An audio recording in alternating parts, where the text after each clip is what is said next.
Vous regardez Al24 News et merci de nous rejoindre pour cette nouvelle édition. Tout de suite les titres. Le bilan des inondations meurtrières ayant frappé la Libye revu à la hausse avec plus de 5800 morts. Le responsable de l'ONU pour les situations d'urgence a estimé ne toujours pas connaître l'étendue exacte de la catastrophe humanitaire qui frappe l'est du pays.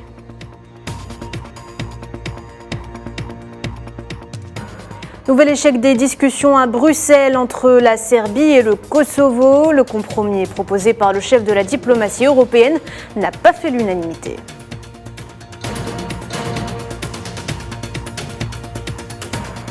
Pékin sanctionne les deux géants de l'armement américain après une vente d'armes à Taïwan autorisée par les États-Unis.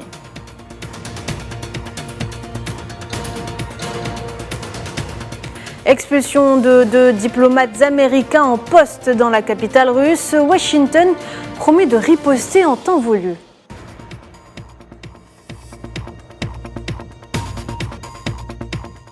Bonjour à toutes et à tous. Le bilan des inondations meurtrières ayant frappé la Libye revu à la hausse avec plus de 5800 morts. Et d'ailleurs, le responsable de l'ONU pour les situations d'urgence a estimé ce vendredi ne toujours pas connaître l'étendue exacte de la catastrophe humanitaire qui a frappé l'est du pays. Martin Griffiths a déclaré lors d'un point de presse à Genève que le plus important en ce moment reste la coordination des efforts des Nations Unies avec le gouvernement et avec les autres autorités de l'est du pays, ajoutant que le niveau des besoins et le nombre réel de morts sont encore inconnus. Le chef du Conseil libyen présidentiel Mohamed El-Menfi a appelé le procureur général Sadiq Assour à ouvrir une enquête approfondie sur les inondations catastrophiques qui ont frappé la ville de Derna afin de déterminer les responsabilités de tous ceux qui ont fauté ou mené des actions ayant entraîné l'effondrement des barrages de la ville. Il a également exigé que les enquêtes incluent tous ceux qui ont entravé les efforts de secours internationaux ou leurs arrivées dans les villes sinistrées.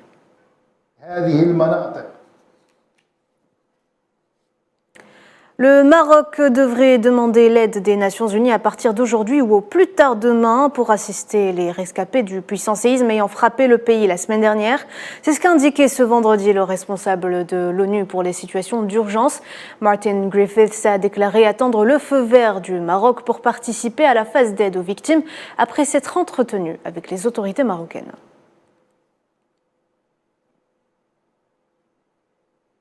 Et puis la France qui a annoncé jeudi la libération de Stéphane Julien, conseiller des Français de l'étranger basé au Niger. Il avait été arrêté par les forces de sécurité nigériennes le 8 septembre dernier. Les raisons de cette arrestation n'ont pour l'heure pas été dévoilées.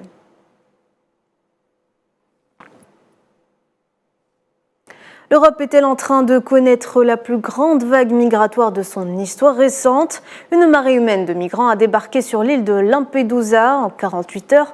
Plus de 7000 migrants sont arrivés sur place, autant que le nombre d'habitants sur cette île du sud de la Sicile. Jamais Lampedusa n'avait connu une situation aussi chaotique en si peu de temps. Des dizaines d'embarcations parties de Tunisie et de Libye sont arrivées quasiment en même temps sur les plages. Le centre d'accueil est débordé, tout comme les forces de l'ordre.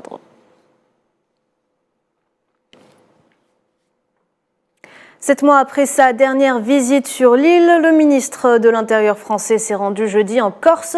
Sa visite sera suivie courant septembre par celle d'Emmanuel Macron à l'occasion des 80 ans de libération de l'archipel. Et la question de l'autonomie, elle, occupe toujours les esprits des deux côtés. Safwan Ben Sabri. En visite en Corse pour 2 jours, Gérald Darmanin s'y rend en éclaireur avant la visite programmée d'Emmanuel Macron, attendue sur l'île pour fin septembre. Le ministre de l'Intérieur français est attendu au tournant par l'exécutif corse, réuni pour leur assemblée générale. Plusieurs dossiers seront abordés, l'urbanisme, la gestion de l'eau, mais surtout la question de l'autonomie. Pour le ministre de l'Intérieur, une ligne rouge est d'ores et déjà tracée. La Corse doit rester dans la République et il n'y aura pas 2 catégories de citoyens sur le territoire national. Entre ces 2 lignes, la marge de manœuvre reste possible selon Gérald Darmanin. Pour Gilles Simeoni, autonomiste et président du conseil exécutif de Corse, le statut d'autonomie est envisageable par l'intérieur. Ce qui ressort clairement, aussi bien discussions et positions publiques du ministre que des échanges que j'ai pu avoir avec lui, c'est que dans son esprit, au moins, le principe d'un statut d'autonomie et d'une solution politique globale est acquis. Suite à la mort d'Ivan Colonna, indépendantiste corse décédé en prison en 2022, les tensions sont montées d'un cran et avaient donné lieu à des manifestations d'une violence inouïe sur l'île. Le gouvernement français avait alors ouvert la voie à des discussions pouvant aller jusqu'à l'autonomie. Nouvel échec des discussions à Bruxelles entre la Serbie et le Kosovo. Les dirigeants serbes et kosovars n'ont pas trouvé d'accord sur un nouveau compromis proposé par le chef de la diplomatie européenne, Josep Borrell, lors d'une réunion jeudi dans le cadre du dialogue organisé par l'UE pour normaliser les relations entre la Serbie et son ancienne province. La partie serbe souhaite en préalable obtenir une forme d'association des communautés serbes dans le nord, tandis que la partie kosovare réclame avant toute discussion la reconnaissance par Belgrade de l'indépendance du Kosovo. Malheureusement, après une assez longue réunion, le Premier ministre Kurti n'était pas prêt à avancer et à lancer un processus crédible vers la création de la communauté associative.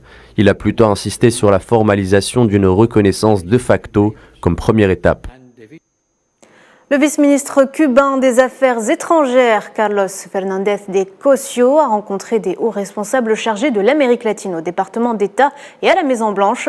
Ces rencontres rares interviennent alors que Cuba accueille ce vendredi un sommet de 2 jours du G77 plus Chine, groupe formé par une centaine de pays d'Asie, d'Afrique et d'Amérique latine avec pour objectif la promotion d'un ordre international moins injuste.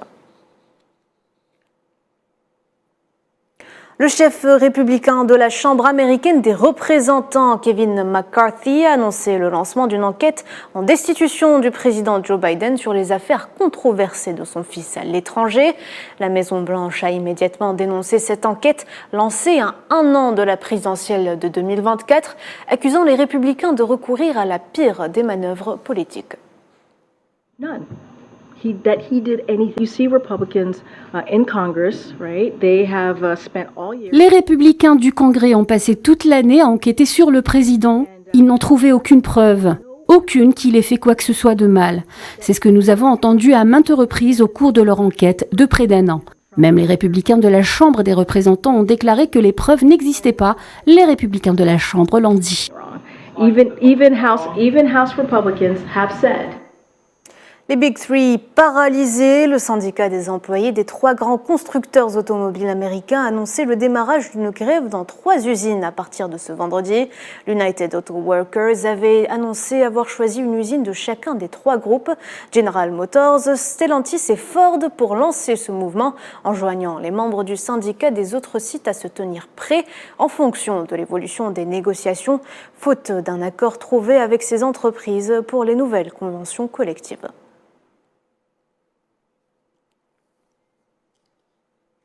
La Chine aussi qui a annoncé ce vendredi placer sous sanction les géants américains de l'industrie de la défense, Lockheed Martin et Northrop Grumman, pour leur rôle dans l'approvisionnement en armes de Taïwan. Ces sanctions, dont la nature n'a pas été précisée, sont prises après une vente d'armes à Taïwan autorisée le 24 août dernier par les États-Unis. On écoute la porte-parole de la diplomatie chinoise.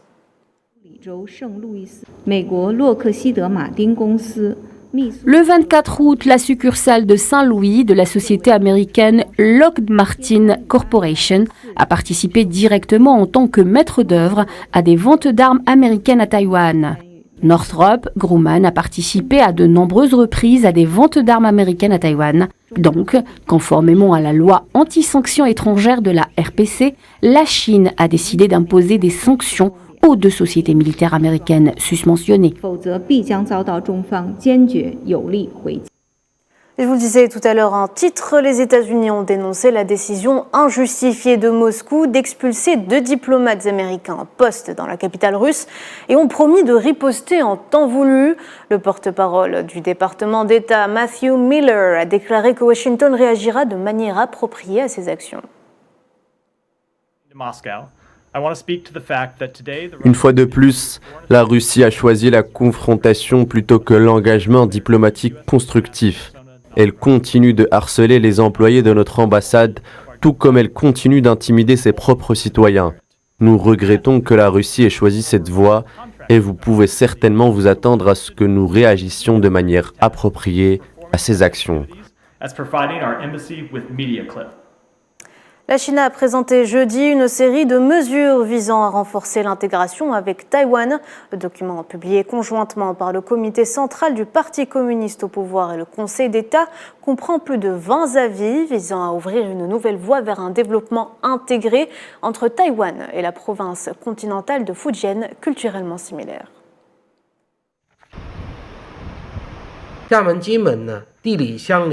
Les deux rives du détroit de Taïwan attendent depuis longtemps une connexion directe des infrastructures entre les deux rives. Nous devons travailler ensemble pour réaliser le rêve que les habitants des deux côtés du détroit de Taïwan puissent facilement traverser le détroit par un train à grande vitesse le plus tôt possible.